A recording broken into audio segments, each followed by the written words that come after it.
I'm Peter Endriss, head baker of Runner & Stone, and I'm here to show you how to shape every bread. It's a really common shape. You're going to see it in every bakery. Boule means ball in French. The first step of this is going to be pulling all the sides of the dough in towards the center, kind of creating like a little package or a little dumpling shape there. We're going to flip that over. I'm not going to flour the board too much because I do want the dough to stick to the board a little bit, and you'll see why.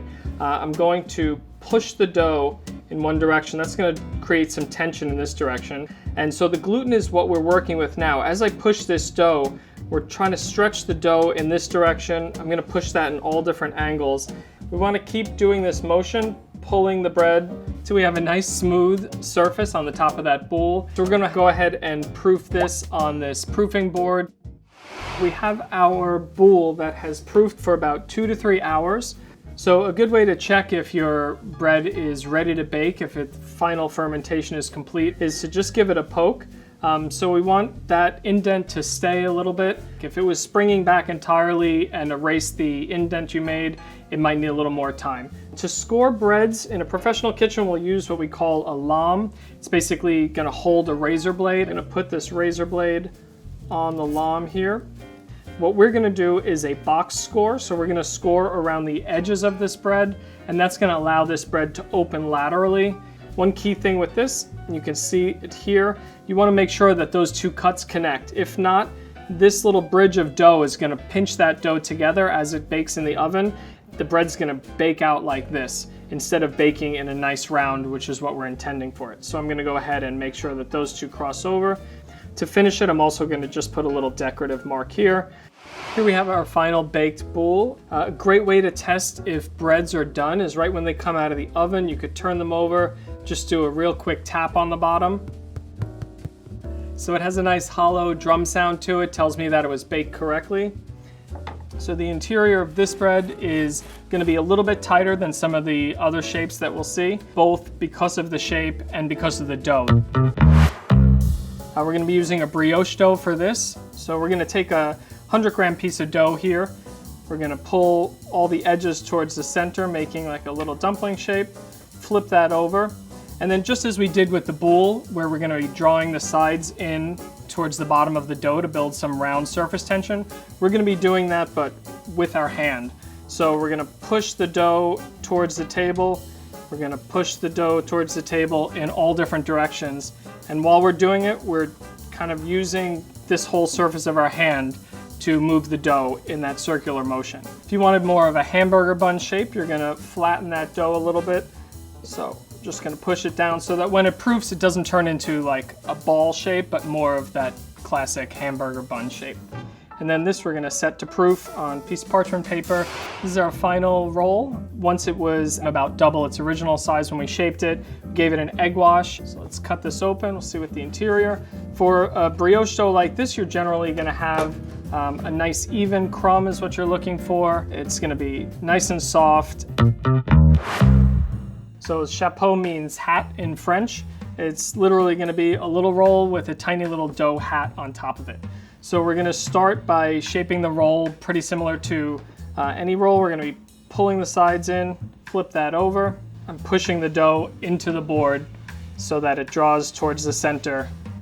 And then we're going to take a piece of the same dough and we're going to roll that out. So I pre-rolled out a piece here. We're going to flour this liberally because we don't want this to stick to our roll. We want this to stay clear of our roll so that it bakes up and forms like a little cracker on top of the roll. We're going to cut a little disc there, and then I'm going to flip this over. So this is the top surface of our roll. Ultimately, it's going to be the top surface. There's a little belly button that we have on the bottom of the dough, and we're going to push my finger really right down to the board. So what that does is lock that cap right on top of the roll, and then we'll fold that over. This is the final shape. Here's our final chapeau roll. You can see that the roll underneath proofed up, but the top part kind of stays as a cracker. When it bakes, the cracker actually peels away from the bread a little bit. So you wind up having two textures in one roll. It's going to be essentially round brioche shape again. And the difference this time is going to be how we proof the dough. So after we have our round shape, nice surface tension built on that, we're We're gonna put it on the tray with the others. This is gonna be nice because the Parker House rolls, when they proof, they're gonna proof upwards, and it gives you a much different texture than a regular brioche roll would have. So here's our final Parker House rolls out of the oven. These were egg washed before going in, and then you can see that they really proofed all together. So they have a really great interior, really nice texture. They stay fresh for a good amount of time because of the height on them, and they're really delicious bread. Yum. Briochette literally means brioche with a head, and that is what it winds up being. This bread has a pre-shape, so we're gonna do a round pre-shape. Pre-shape is gonna be an intermediate shape between the cut dough and the final shape. So once we have this in a round, we're gonna let this rest for 15-20 minutes, just set this aside, and then we're gonna carry on to the final shape. It's nice, you can see that it's loosened up a little bit. We're gonna do the final shape with this. So I'm gonna take a little bit of flour. I'm gonna turn this roll on its side, and I'm gonna roll it with my finger here to kind of get like a bowling pin. So I have a little top knot here. I'm gonna take this top knot and I'm gonna push it down into the dough. So that's the first stage. And then we're just gonna make sure that that little head part, so this would be the head, the tete in the briochette, is gonna lock in there. I'm gonna use my fingers and just push right down to the wood board here to really lock that dough in there. The characteristic mold for this briochette is often a fluted tart mold like this. We're gonna oil it. So we put a little bit of oil in there. Just brush that up. And then we're gonna go ahead and place the final shape in the tart mold. Okay, here we have our final briochette. You can tell by the fact that the head is still on it that we proofed it the correct amount of time. Right before the bake, I brushed it with a little bit of egg wash and finished it with pearl sugar, which is pretty typical for this shape. So we're gonna unmold this, and I can cut this in half, show you what the interior is like. This again is a brioche dough, so it should have a nice even crumb, nice even interior. It's nice and soft and airy. Next, we're going to be shaping the baguette, which is kind of like the holy grail of French breads. Everyone knows it. If I go to a French bakery, it's going to be the bread that I'm going to try first to decide if I'm going to try anything else at that bakery. Up till now, we've been doing exclusively round shapes. So this is going to have a different pre-shape and then also a different final shape, which is going to lead us to what you know to be the baguette shape. Pre-shape's going to be a little like a small football shape, and it's going to be an intermediate shape between this piece of dough and the ultimate baguette shape. So while we're pre-shaping, what I'm doing is building some tension in this direction, which is going to be important to help our baguette hold up both in the final proof and in the oven. And I'm also kind of extending it a little bit. So basically an intermediate between that piece of dough and what will be the baguette dough. All right, so my baguette pre-shapes have rested for about 15 to 20 minutes. We're gonna go into the final shape. First thing I'm gonna do is flip it over. So after I did the pre-shape, there was a bit of a seam on the bottom. I'm gonna flip that over so that the seam is on top now. I'm gonna give that a light stretch. The first step in the baguette shaping is gonna be to fold the top down. Folding this down and pushing back against the dough. Next step is gonna be imagining a line right here. I'm gonna bring that line to the edge and form a seam. So I'm catching it with the heel of my hand, pulling it down, and that is, again, giving that final burst of tension along the cross section of the baguette and bringing it closer to that final baguette shape. The last thing we're gonna do is extend it out. Here's where the extensibility of the dough is important. So we're gonna cross our hands over and we're gonna just bring that dough out to the length that we want. On the end, I'm gonna taper it. So just push down a little bit on the board, and that's basically our shape. So after we're done elongating it, we're gonna have a seam on the bottom. We're gonna put that seam in some flour, and then we're gonna bring our couche up. It's a linen cloth that we proof bread on. So it's pretty well tempered with flour, so nothing really sticks to it. And then as you'll see, we'll put that baguette shape there, seam side down, and we'll use the couche to actually support it into its baguette shape. So this you can continue to shape, put multiple baguettes in here. This has rested for about 20 minutes, ready to go in the oven. We want to score along the center line of the baguette so that this bread is going to open this way and have like a nice oval cross section. We're going to do 5 cuts on this. So I'm going to imagine the middle cut is going to be right here, the third cut. So I'm going to go ahead and just start the cuts. 1, 2, 3, 4, 5. All right, so here we have our 2 final baked baguettes. You can see they have a nice golden brown crispy crust on them. You see the results of our 5 scores here. When we scored them along the center line of the baguette. You can see now how those scores have opened as a result of both our good shaping and some good fermentation in that dough. Really great characteristic of the baguette and a sign of some good shaping is when you get a little bit of ridge here, what we would call the ears of the baguette. So we're going to go ahead and cut these open. This is a great crumb for a baguette. What you're looking for is nice open hole structure. There's a little bit of regularity to it, but for the most part, it's through the entire cross-section of the baguette, and I would love to eat some.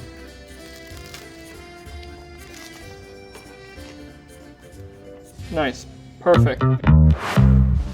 The epi comes from the final baguette shape. So this is our final baguette shape. We've already been through the pre-shape on this. It's relaxed, it's proofed for about 20 minutes, and it's ready to be baked. So right before the bake, we're going to cut this baguette shape into the epi shape. Epi is French for shaft, as in a shaft of wheat. So the final shape on this ultimately should look like a shaft of wheat. So we're just using our scissors at an angle, being sure not to cut all the way through the bread. So there's still a little bit of a connection here so that that stays together in the final bake. And then this is ready to go in the oven. You can see that the bread opens where we cut it a little bit, which preserves the open interior that a baguette would have. The end result is that it's kind of a series of pull-apart rolls. Batard in French actually means bastard, and so it was said that this was kind of between a boule and a baguette, so it was like a bastard of a shape between those 2 shapes. So we're going to do a round pre-shape on this. Again, we don't want this. This is just a pre-shape, so we don't need it to be really tight. So we're going to set this aside, let this rest. So we have the pre-shape here. The seam, so to speak, is on the bottom at this point. I'm going to flip that over on a lightly floured surface. We're going to fold down the top, similar to the baguette shape, push back a little bit. We're building strength in this direction again to give that batard the height and lift it needs in the oven. As a final step for this, we're going to seal it closed.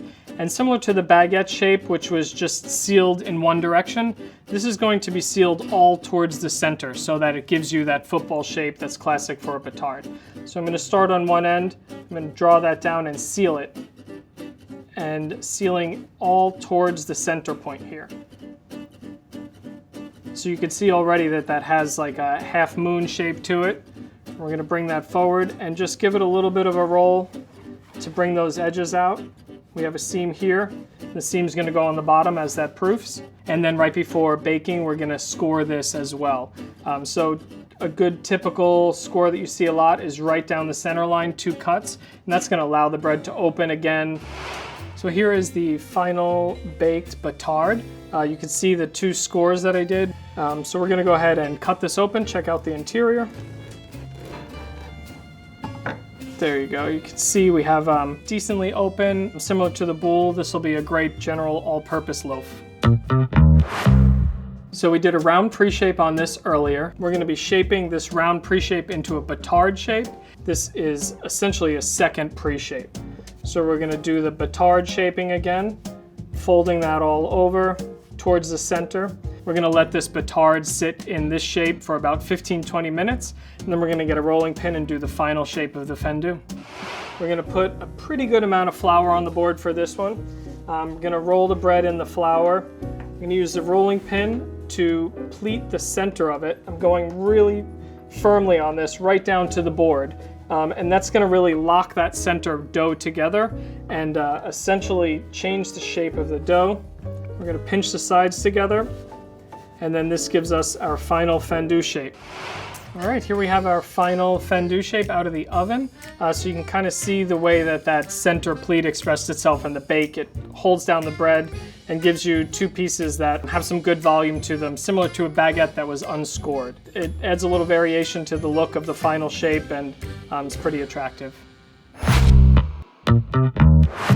Right, so we're going to be making a few braided loaves here. We're going to be doing a single strand, a 3-strand, and a 6-strand braided loaf.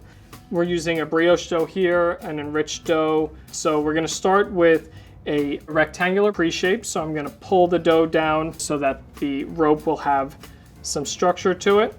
We're going to do a series of those to get all of our pre-shapes ready. All right, so we let our strands rest. So now I'm going to get them into their final pre-shape for the braid. So I'm just going to elongate them a little bit more and taper the ends. So now we have all our strands ready for our 6-3 and our single strand loaf. So we're going to go ahead and start with our single strand braid, which is essentially a form of a knot that we're going to make with one strand. So we're going to carry that over about in thirds, 1/3, 1/3, 1/3. We're going to thread this one through. We're going to twist that and pull that end right through there. Gives you like a nice little knot shape. We're going to move into our 3-strand braid. So we're going to first start by kind of putting those 3 strands together. And then we're going to do a typical braid here. So just one over the other. Not pulling too tight. We don't want too much tension. We might start to rip the dough. And then when we get to the end, we're going to pinch those ends together. Same thing here. We're going to pinch those ends together. And then what I like to do to clean this up is flip it over. You could bring all those tips, just pinch them in a little bit on the bottom. And then when you turn the dough over, you have a nice clean 3-strand braid. Now for the 6-strand braid. This one, we are going to bring them all together like we did with the 3-strand. We're going to pinch the tips together. We're going to pull one up and over. And then I'm going to pull this first strand over here. Bring this one down with this group. Don't worry about this part here. We'll clean that up at the end. Pull this one across, keeping these in 2 separate segments here. And then pull this down. Pull across and down. Across and down. You see I'm doing it pretty loose too again so we don't have any tearing. Across and down. Across. When you get to the end, you're gonna just pinch together the end pieces here like we did with the other braid. Pinch them together. Again, we're gonna flip that over, bring the pieces up, pinch them on the bottom to hide all our straggly ends there. Give that a nice roll, and then we have a 6-stranded braid. Here are our final baked loaves. You can see kind of how forgiving they are, and they wind up looking pretty nice even if your braiding's not perfect. I finished the single and the 3-strand with some egg wash and pearl sugar, and the 6-strand has just some egg wash on it. This again was made with a brioche dough, so nice even crumb, and would be a perfect vehicle for some butter and some jam, or to just rip off and eat. Does a trick. We're going to be shaping the Kaiser roll from a semolina dough. Gives it a little more extensibility, which will be great for this shape because it's pretty intense. So we're going to start with the piece of dough and give it a rectangular pre-shape. And then that's our first pre-shape. So we're going to let this rest, and then I'll show you how to knot the Kaiser roll. Rectangular pre-shape for our Kaiser roll has rested. It's going to allow me to extend it a little bit more. We're going to give ourselves pretty good rope here. And then we're essentially going to tie this into a knot, but it's going to be key that we go through on both ends of this knot. And then we're going to connect the ends, give them a little pinch, flip that over, gives you that classic Kaiser star on the front of it. We could also finish this with poppy seed is a really nice option for this. So just put a little bit of water on that, dip that right into the seeds, and then we're going to set this on a pan, and that's going to proof. Here we have our final baked Kaiser roll with poppy seeds on it. You can see how what was originally a knot shape kind of proofed together and gave us that nice characteristic star shape on top of the roll. This has a great interior. You can see a little evidence of the shaping, but for the most part, this proofed together. Go ahead and give this a try. Delicious. Very mild bread, nice thin crust, just missing a fried egg. All right, next we're going to be shaping an iconic New York bread, the bagel. I'm using a semolina dough here for ease of extensibility. So we did a rectangular pre-shape on this earlier. We're gonna extend this out, connect the ends, and then we're gonna roll those ends together to form that classic ring shape. And there's your bagel. After this final shape, it's gonna proof for a little bit. This shape then gets boiled, typically in some water with a little bit of malt syrup in it, and then it gets put into an oven and baked. Okay, here we have our final boiled and baked bagel. You see a pretty typical tight crumb, nice chewy interior, and a light crisp on the outside, which comes from that boil, and then the final bake. Pretzel has two pre-shapes. So it starts with a round pre-shape, and then we're gonna go into a second pre-shape, which is a rectangular pre-shape. And so we're going to fold that down, and then I'm gonna elongate it just to start it on that shape towards pretzel. And now we're gonna let this pre-shape rest for another 20 minutes. All right, now we have the final shape. We're going to roll it out to give it a little bit more length and get it closer to the strand length that we need for the pretzel. And we're gonna take these two arms here, cross them over twice, and then flip them into the center, connect them to the body of the dough here. They usually get a score across the bottom here, and there you have your classic pretzel shape. All right, here we have our final baked pretzel. So this pretzel rested in the refrigerator for 20 to 30 minutes. Once it's firmed up, it gets dipped in a solution of lye, and then it gets baked till it's got a nice golden brown color.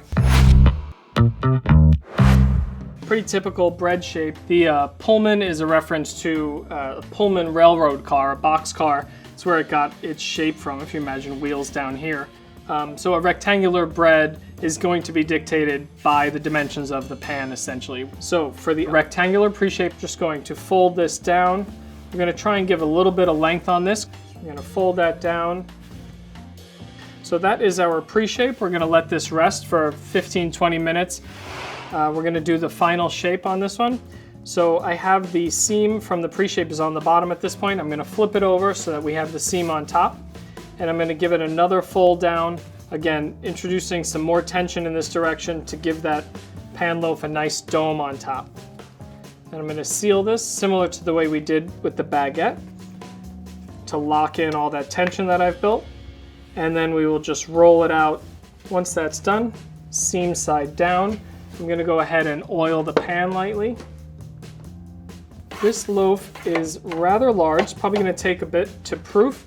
We're gonna put this in, seam side down, give it a little bit of a dusting, and then just push that in there just to extend it out so that it's the whole shape of the pan. All right, here's our baked Pullman loaf. Perfect, so a nice even crumb. The interior is nice and moist still. Perfect for your picnic. This is what I would call a batter bread. Right here I have 100% rye. So rye has protein in it, has gluten in it, but not a type of gluten that's usable in building structure. So 100% rye is always going to be a little bit wetter. This one is basically going to be oiling a pan and scraping the batter into the pan.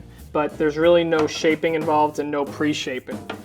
So I'm going to go ahead and scrape this in. So this is about 2 kilos of 100% rye dough, and that'll be good for this Pullman here. It is yeasted, it's a sourdough bread, so it will rise, and we do need some room for that. So basically it's gonna go in like that.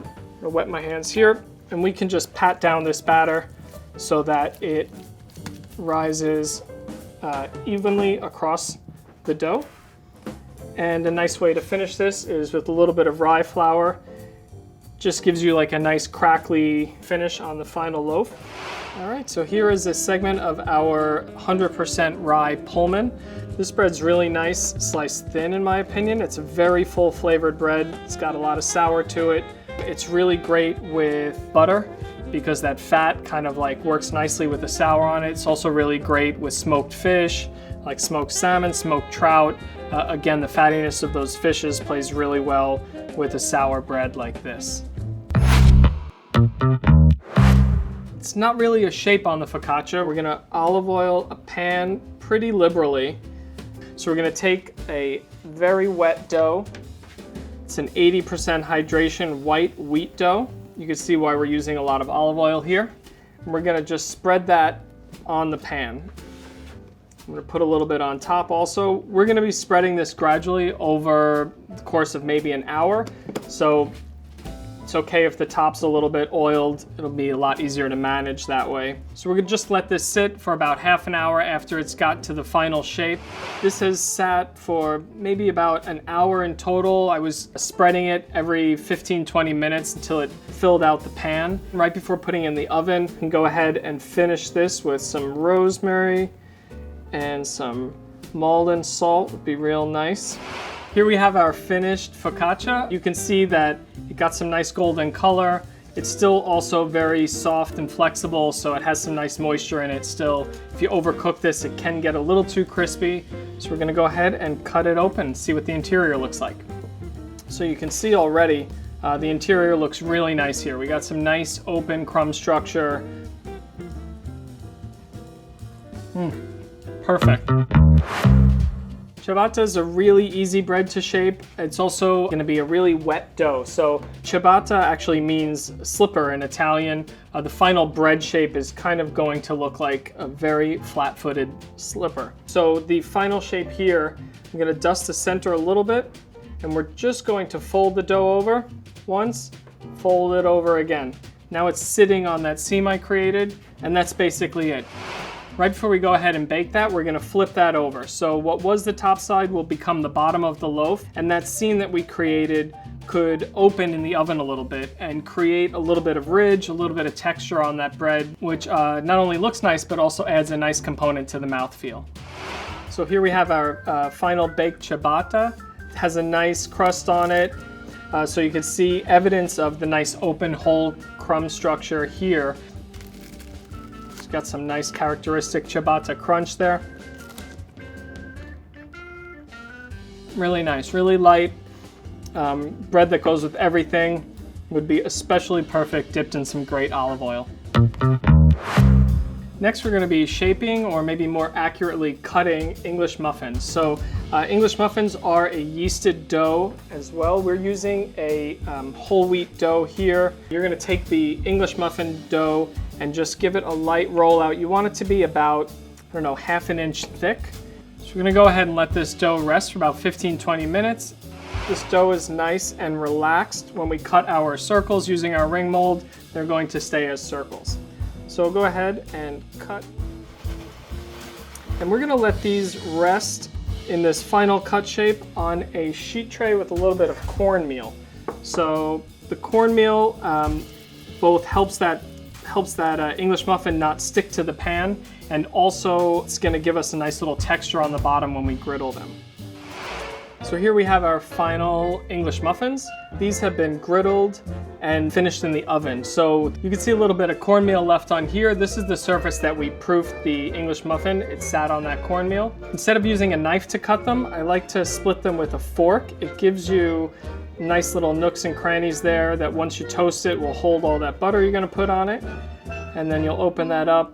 You have a really nice open interior on that English muffin. So that's what we're looking for, all those little crooks and crags in there. Next we're going to make a Fugas, which is a really beautiful shape. We're going to be using a whole wheat dough for this. We're going to start with a triangular pre-shape, which is the first time we're going to see that and pretty specific to this. We're just going to fold in the side here. We're going to fold in the other side. You can see the beginning of that triangle. And then real simply just fold up the bottom. So we have that in a triangle now. So we're going to let this rest for about 15-20 minutes, and then we're going to come back and roll it out. And then just really lightly roll this out. We don't want to eliminate all those air bubbles that we have in there from the fermentation. We want to keep this nice and light. We just want to get it into what will ultimately be our final Fugas shape. It's nice and relaxed. So we can go ahead and put this on a sheet tray. So I'm going to go ahead and cut it right down the middle. Spread so you can see that opening. It'll also give you some nice crust surfaces here. And then the rest of the design is really up to you.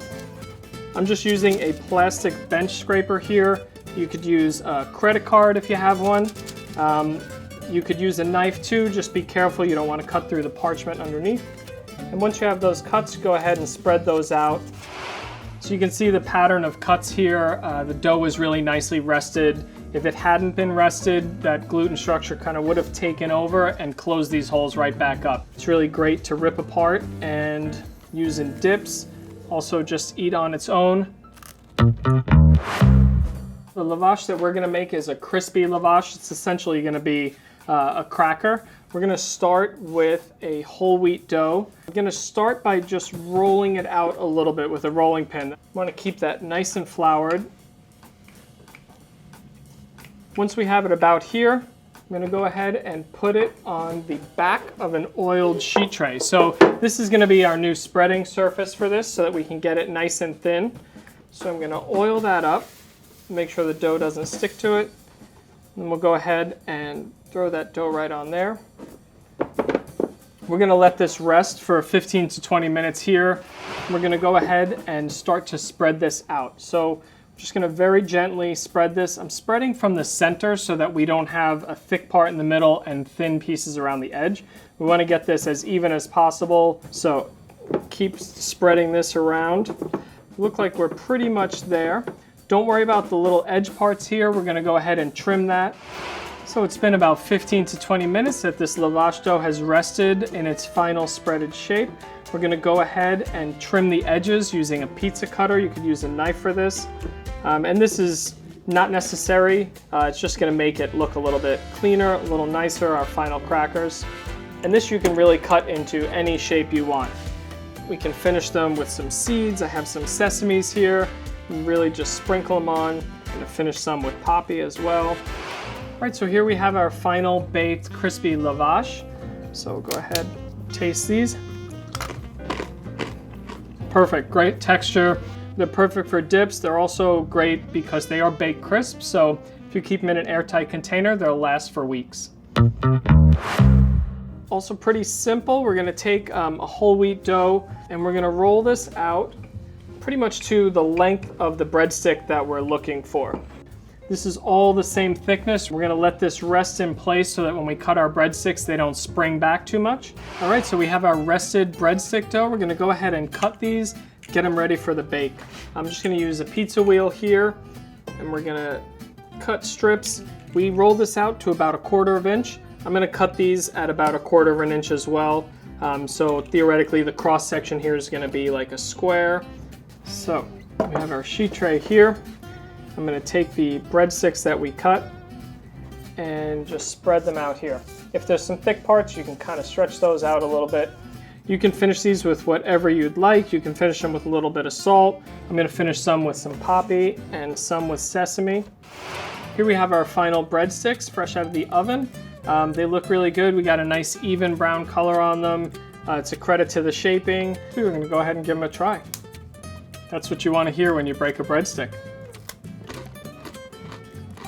Perfect. Really great flavor. You can taste all the fermentation in them, but you still get a really great snap, really great crisp from the thin shape and the nice even bake. Pita is an easy bread to make. We're gonna start with a round pre-shape on this. We're using our 80% hydration white wheat dough. All right, so we have our round pita shape that has relaxed and we've spread it a little bit. It's relaxed for about 15 to 20 minutes just to make it a little easier to extend. So we're gonna go ahead and roll this out into its final pita shape. Pretty much that's what we're looking for. We just want about a 6-inch round on that. Here we have our pita out of the oven. You can see it's still pretty light. This is a really thin bread. You bake it a minute too long and you wind up having a cracker. So you can see here how thin it is and also that we do have a nice little pocket in there that separates out. So we're gonna taste this. It's got a nice pull to it, again, from the structure that we created in the shaping. Great, ready for falafel. The next bread we're gonna shape is a pizza. You may have heard of it. It's another type of flatbread that you will find mostly in Italy and especially in New York. No shade to Chicago, but we're gonna start the pizza with a round pre-shape. So I have my piece of dough. I'm using about 500 grams of dough here. I am using a high hydration dough here, so a white wheat dough. We don't need to build a lot of strength in this because we're just going to be spreading it out. All right, so here's our round pre-shape of the pizza dough. We've let that rest for about 15 to 20 minutes. So first thing I'm going to do is just pat that down a little bit, get some of those larger air bubbles out, and then I'm going to start working that into a circle. You'll see in pizza shops a lot of the time they'll pick it up. This is just another way of spreading the dough in a nice even round and keeping a little rim on it there. We're gonna go ahead and put that right on the pizza tray here. Today we're just gonna finish ours with a little bit of rosemary. You could also brush this with some olive oil if you'd like. You can finish it with some salt. So once you have your toppings on the pizza, this can go right into the oven. All right, here we have our pizza out of the oven. We got some nice rise on this, so that looks really great. You have a nice open crumb structure on the crust part. We have some nice color going here on the bottom. It shows it's a really good bake. We'll give you a nice little crunch on that, and you'll have a nice chew on the crust, and you have a delicious pizza. So we looked at over 20 breads today, and while it might not be every bread, between the pre-shapes and final shapes, you now know how shape affects the structure, texture, and ultimately the taste of a bread.